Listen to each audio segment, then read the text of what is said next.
Before going into a room-by-room analysis, first a basic overview of the dungeon. If you were to arrange the rooms in the order that you were to progress through them, you would see that the dungeon is more linear than it appears. There are 18 rooms in total, and only 4 points where the path branches out. 3 of these branch points extend to only one other room before you have to return to the main path, with the last branch point featuring a linear sequence of 4 rooms to get to the dungeon item, which is required. This means there are 2 points of backtracking in the dungeon, one right at the beginning and one near the end. There are 6 locked doors and 6 keys total, and most of them are near the door that you need them for. Another neat element to the dungeon is that if you have bombs, you can use them to access not 1, but 2 different shortcuts. And if you were to use both the shortcuts, you can complete the dungeon opening only 4 doors with 2 keys to spare. So right away the level starts with a locked door to the north and 2 doors to the east and west. There's already choice in where to go. To the right is a room with 5 Stalfos with 2 big blocks in the room. You'll notice that one of the Stalfos is holding a key. Stalfos are the most basic enemy in the game, even more basic than the Octorok. They don't shoot anything, they just randomly walk around and they take the same number of hits. To the left are 3 keys in an empty room. Keys are unique compared to the standard walking enemies in the game. They're able to move diagonally and they're not constantly moving.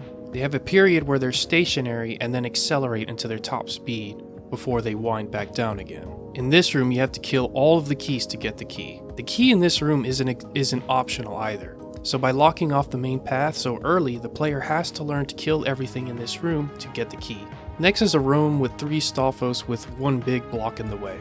The spawn points are sort of random, but here generally the Stalfos are positioned close to the door to guard it so you can't completely walk past them. There's no reward here, killing them here is completely optional. This will also set the fact that rooms do not have a consistent trend with rewards. Sometimes they really do just have nothing in them.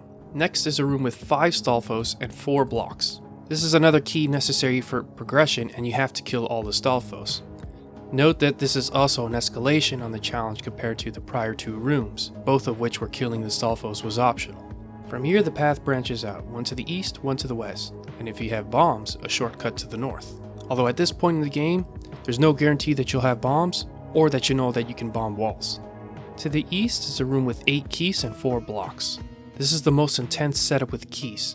However, the reward here is just out in the open, so you don't have to kill them all. You can just run by, grab the compass, and run right out. The compass helps with revealing the location of the Triforce, and I'll touch back on this point later. There's another bombable shortcut to the north in this room. Since you're at a dead end, backtrack 1 room and go to the west, and you'll find a room with 6 keys and 1 big block in the room. The big block in the room showcases how keys are able to fly through solid terrain. This is also the first room where the door shuts behind you, so it won't open until you kill all the keys. Otherwise, killing them is optional. There's no other reward. So unlike in prior rooms where you could always just head back through the door or even hide in it, this one, you can't do that. If you have a key, you can just ignore the keys and go through the locked door and progress. Next is a room with 3 gels with 1 block in the middle. Gels are the weakest enemy in the game. They only take 1 hit to kill. The most distinct feature about them is how they move in fairly discrete steps. They move and then pause. They're not constantly moving like Stalfos or Octoroks or other enemies. The gameplay idea to this room is after you kill all the enemies, the block in the center is pushable to open the shut door that's to the left. In the room prior, killing all the keys is what opened the shut door. But here, after you kill all the gels, it doesn't open, which leaves the only thing left being to push the block. This is about as good as you can get for teaching the player without any sort of instruction. But thankfully, the room to the left is entirely optional, and it doesn't even have a good hint.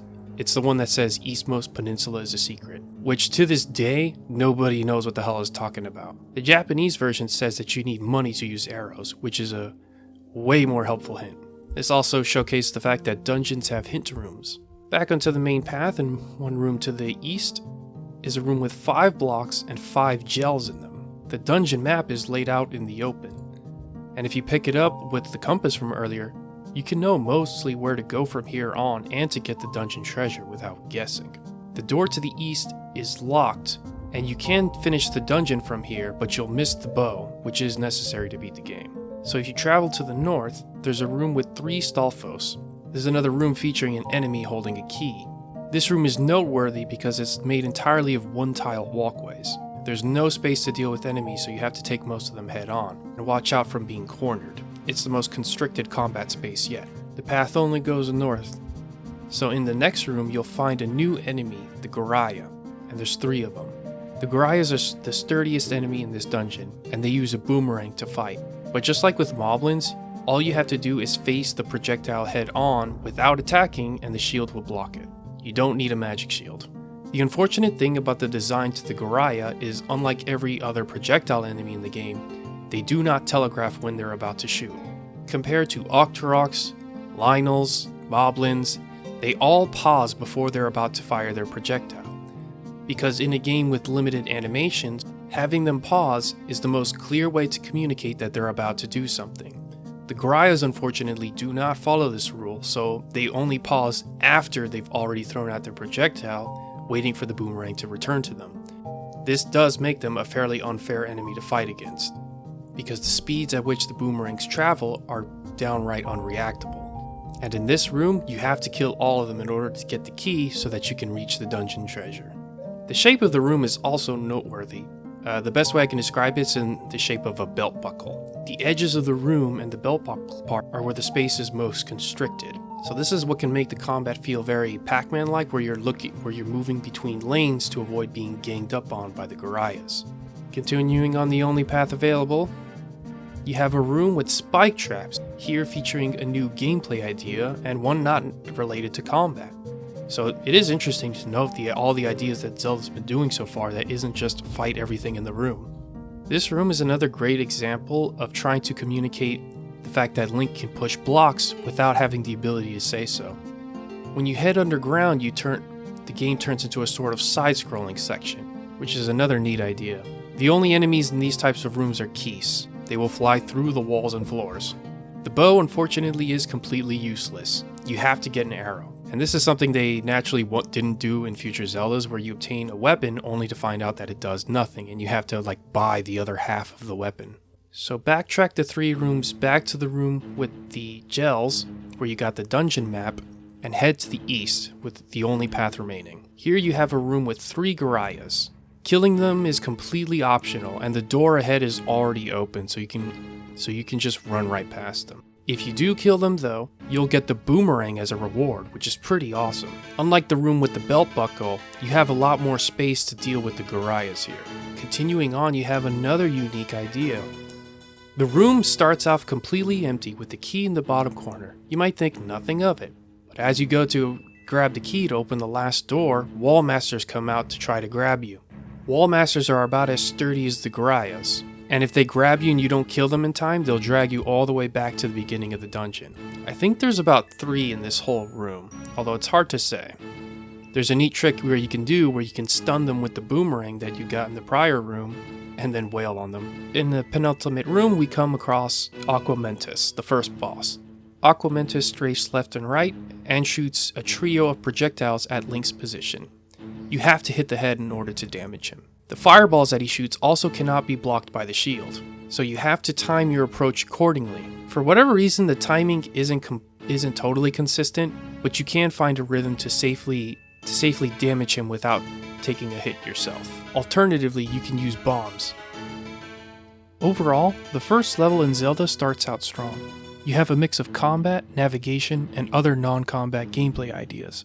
The non-combat ideas involve pushing blocks to open shut doors, avoiding spike traps, getting a key while dodging wall masters, blowing up walls for shortcuts, and going down a staircase to enter a side-scroller section.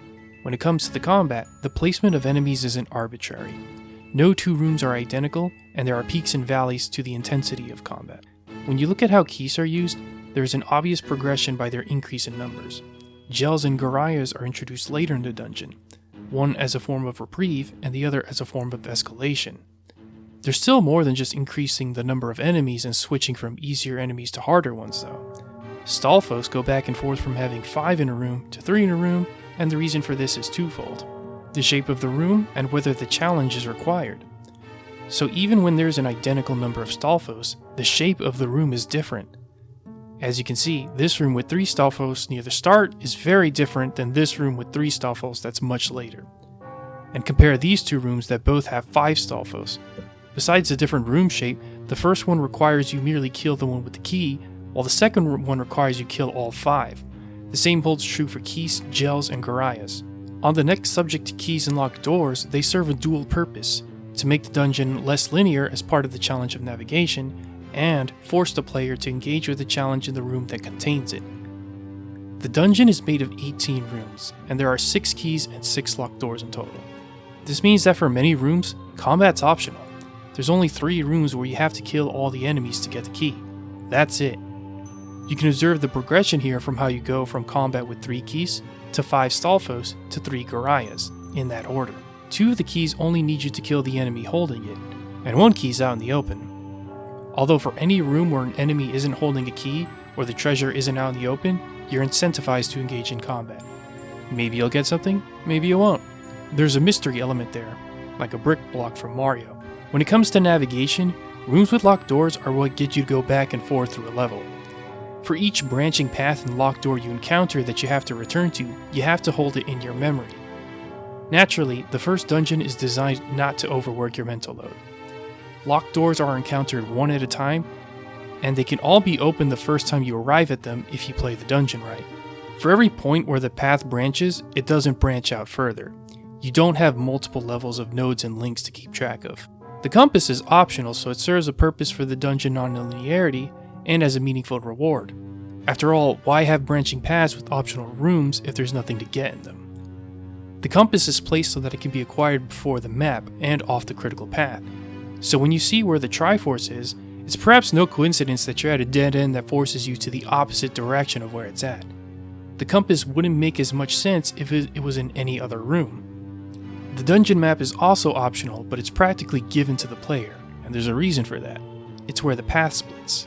As I explained earlier, when acquired in conjunction with the compass, it lets the player make an informed choice in where they go next. Even if you didn't have the compass, the dungeon map shows you how much of the dungeon you have left unexplored.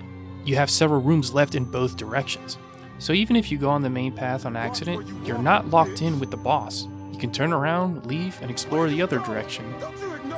The design drawback to allowing the player to leave the dungeon without the bow means that the player can go several dungeons later, get stuck, and have a "what do I do? Where do I go?" kind of moment, especially when we're talking 5 dungeons later where it's needed. The way the map is placed out in the open and right where the path splits means that the level is designed to help the player as much as possible to get the bow without any hard locks. It's practically harder to leave without it. There's one last point I need to cover, and that's with the Wall Masters. The Wall Master forces the player to retraverse a dungeon, similar to getting a game over. However, the enemies that were killed stay dead. Because not every room requires you to kill everything, and that you get the dungeon map beforehand, retraversal of the dungeon if you were to be caught by the Wall Master isn't overbearing. Were the level not designed like this, the Wall Master as a gameplay idea wouldn't be very appealing. This is what makes the level design of Zelda very much like Mario, because there's a layer of optional challenges. The level design would be more strict and linear if it was just locking you in every room and forcing you to kill everything. One of the ways I analyze levels is also by looking at what would happen if you switched around the contents of the room. And what I realize is that this level is pretty airtight. You can't easily switch things without it having several cascading effects on the difficulty curve of the level and the ideas it's trying to convey and balance. Like say I wanted to switch out the compass with the key here, and it's like, oh wait, there's several problems with that. So there's a meaning behind why everything is ordered where it is. The only critique I would give is that the level would be better if the bow wasn't a dungeon item, and to fix the enemy design of the Garayas. Other than that, this is top tier level design.